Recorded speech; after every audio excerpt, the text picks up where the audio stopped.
Hey everyone, welcome to a new Monday morning beach walk here in Mamaia Nord. In this video, I'm visiting a huge free beach located in front of the Opium Beach.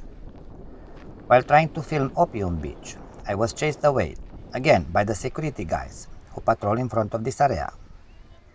Maybe this could be the reason why I found a very large number of tourists sitting on towels, blankets or on their own sunbeds away from those guys, but much closer to the sea.